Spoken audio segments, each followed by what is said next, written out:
Okay, let's dive right into this high-stakes explainer. Today, we're uncovering the ultimate legal MacGuffin that keeps the multi-trillion-dollar global shipping industry afloat. We often think of global trade as just massive steel ships and millions of heavy shipping containers, but behind the scenes, the entire system actually hinges on a single, incredibly powerful piece of paper. It is a document so absolutely vital that without it, international commerce would literally grind to a complete halt. To set the scene, I want you to picture a massive, brightly lit cargo ship cutting through sparkling crystal blue waters. Up on the bridge, the captain signs a single piece of paper, and boom, that paper instantly becomes the key to millions of dollars in cargo. But here's the billion-dollar question. When those goods are floating out there in international waters, thousands of miles from the buyer and the seller, who actually owns them? How do the international banks know it's safe to release the funds? Well, it all comes down to that exact piece of paper the captain just signed. So let's get into part one, the ultimate golden ticket. Now, to understand how international trade functions without collapsing into total chaos, we have to look at the three massive powers this one document holds. First, it serves as rock-solid evidence of the contract of carriage. It's not the contract itself, mind you, but it sets out the terms in writing. Second, it's a receipt. It proves the goods are actually physically on board the ship, right down to the quantity and their condition. And third, and this is absolutely crucial, it is a document of title. You can think of it as the physical key to a very expensive lock, because delivery of those goods normally cannot be obtained without presenting this original document. This creates a really dramatic contrast between two realities a buyer might face. On one hand, you have the bright, pristine world of a clean bill of lading, which proudly declares the goods are in apparent good order and condition. But on the flip side, we have the high-tension grit of a dirty or unclean bill of lading. This is where the ship's master has flagged serious issues. We're talking remarks like drums leaking, bags torn, or bars rusted. If you're a buyer or a bank financing the deal, a dirty bill is a massive red flag that will stop a multi-million-dollar transaction dead in its tracks. To elevate things even further, the bill of lading is what the law calls a quasi-negotiable instrument. Now, unlike a check, which represents money, a bill of lading represents physical goods. This means if you hold the paper, you hold what is legally called constructive possession of the cargo itself. You can actually sell and transfer ownership of those goods while they're still in transit, simply by endorsing and handing over this document. It is this fluid, high-speed transfer of wealth happening purely on paper, all while the physical ship slowly makes its way across the ocean. Which brings us to part two, the global trade relay race. Imagine the sweeping cinematic journey of this document. It flies from the sun-drenched deck of the ship right into the hands of the seller, who rushes it to their bank. That bank meticulously checks it over, then sends it across the globe to the buyer's bank, which triggers the release of the funds. Finally, the buyer gets the original document in their hands, marches down to the port, and claims their cargo. It's an incredibly fast-paced, beautifully choreographed dance of global commerce. But wait, there is a literal ticking clock in this thriller.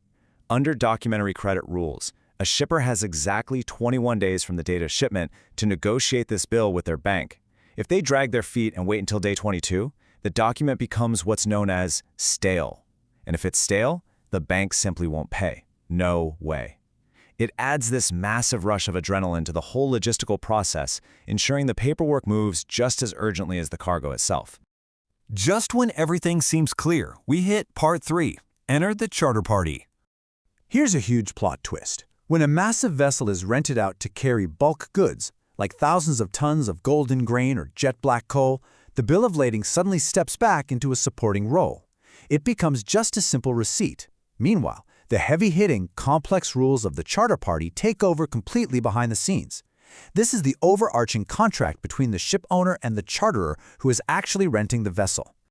The crucial thing here is understanding what type of rental agreement we're dealing with, specifically something called a demise charter party. Under a demise charter party, it's not just a rental, it is a complete operational takeover. The charterer is basically handed the keys to the ship. The captain and the crew become the direct servants of the charterer, sidelining the original ship owner completely. It's as if the owner just hands over the keys and walks entirely away from the operation. So what happens when things go wrong? Let's look at part four. Who takes the blame? Picture this high-stakes scenario. A multi-million-dollar cargo is lost or severely damaged at sea because of negligence. The cargo owner is absolutely furious and wants their money back. But the charterer has mysteriously gone bankrupt and vanished. To make matters worse, the cargo owner has a strict one-year time bar to file a lawsuit under the Hague Rules. The clock is ticking loudly. Identifying the real carrier on the contract is the only way they can recover their money. So, do they sue the ship owner or the vanished charterer? The law solves this mystery by looking right at the specific background agreement.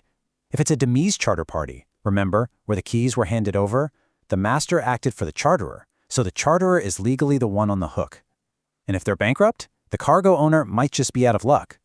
But if it's a standard time or voyage charter party, the master was acting as an agent for the ship owner, which means the deep-pocketed ship owner is the one liable to be sued. Naturally, absolutely nobody wants to be sued. So clever lawyers came up with the demise clause. Shipowners and charterers will often try to dodge liability by slipping this sneaky clause into the paperwork, explicitly stating the master only signs as an agent for the owner. It is a legal shield, a blatant attempt to pass the buck and protect the charterer from angry cargo owners coming after them. But as we're about to see, innocent buyers have a pretty powerful shield of their own. This brings us to a thrilling legal showdown known as the Boston City case. The shipowner tried to use a secret demise clause hidden deep away in a charter party to dodge liability for a misdelivered cargo of coal. But the courts dramatically ruled in favor of the innocent third-party buyer. The judge basically said, look, you cannot use a secret backstage contract to ambush an innocent buyer whose only connection to the deal was the bright, clear bill of lading they held in their hands. Which leads us to our final act, Part 5, Protecting the Buyer. You see, because a buyer makes their purchase based purely on the bill of lading presented to them by their bank, the law actually creates a protective bubble around them. They're generally completely unaware of those complex charter party terms being negotiated in smoky back rooms. Because of that, the bill of lading forms a brand new, totally independent contract between the ship owner and the buyer. They aren't going to be trapped by secret rules they never agreed to. And here is the ultimate triumph for the buyer, summed up perfectly. If the charter party says one thing, but the bill of lading says another, the bill of lading wins. Period. The golden ticket always wins the day, slicing right through that complicated, tangled web of charter party contracts to ensure the buyer gets exactly what they paid for. As we close out this explainer, I really want to leave you with a final thought to chew on. The next time you're standing at the coast, looking out at the sparkling water, and you see thousands of shipping containers arriving at a port on one of those massive vessels, I want you to consider the incredible, unseen relay race of paper that brought them there safely. Somewhere right now, in a bank or an office across the world, someone is holding the ultimate golden ticket for every single box on that ship. Pretty wild, right? Thanks for joining me on this deep dive, and keep your eyes on the horizon.